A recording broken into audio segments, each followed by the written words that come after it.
President Trump has issued a full pardon for a former Virginia sheriff who was convicted on fraud and bribery charges. Scott Jenkins was found guilty of accepting $75,000 worth of bribes in exchange for making several businessmen law enforcement officers without any vetting or police training. The 53-year-old was sentenced to 10 years in prison in March. Jenkins was pardoned before he had to report to prison Tuesday. CBS News Justice Department reporter Jake Rosen joins me now. Jake, what is the White House saying about why the president chose to pardon this former sheriff? Well, President Trump, whose administration has finished the prosecution of Jenkins, said that he was prosecuted under a radical left regime and that he was one of the Biden-era weaponized government prosecutions, something that President Trump has made clear his administration would do everything in their and his power to undo. Jenkins' case is certainly a high-profile one. Jenkins was a longtime supporter of President Trump and somebody who paid in unknowing and knowing ways at least two FBI agents who were undercover was paid $5,000 and $10,000 but to deputize them temporarily, in addition to a number of other people, which totaled $75,000. He took the stand in defense and said, obviously, that these cases, the money was unrelated to the deputizations that he had taken place. However, a jury disagreed.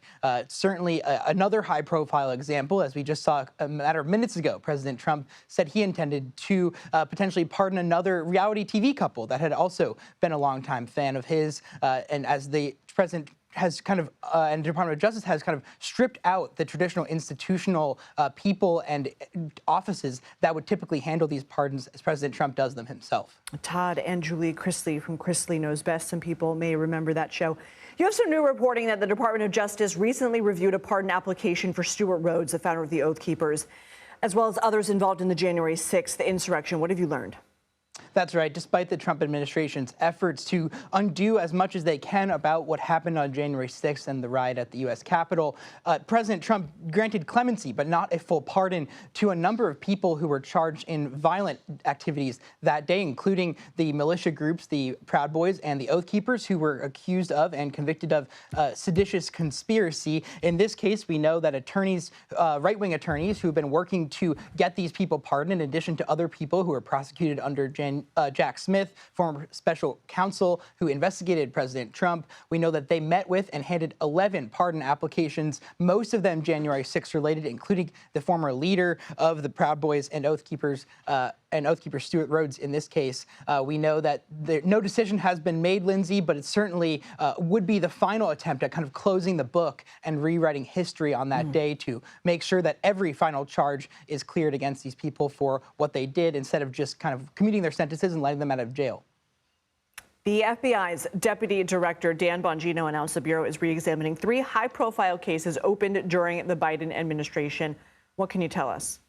Well, that's right. Dan Bongino has made no secret about, in his past life as a podcast host and right-wing media figure, about the conspiratorial parts of what we don't know about the Biden administration. One of those things, obviously, is the cocaine in the White House, which people all the way from Donald Trump and his children to other people in the conservative media sphere have made a big deal about investigating. They allege, without evidence, that Hunter Biden or somebody in the Biden family was somehow responsible for that. He pledged to further investigate that, in addition to who in the Supreme Court and whether it was a justice potentially leaked that Dobbs decision that rolled back abortion rights across the country. And in addition to that, we know the D.C. pipe bomb investigation, of which there still has been no suspect apprehended after planting bombs at the Republican National Committee and Democratic National Committee on the eve of January 6th.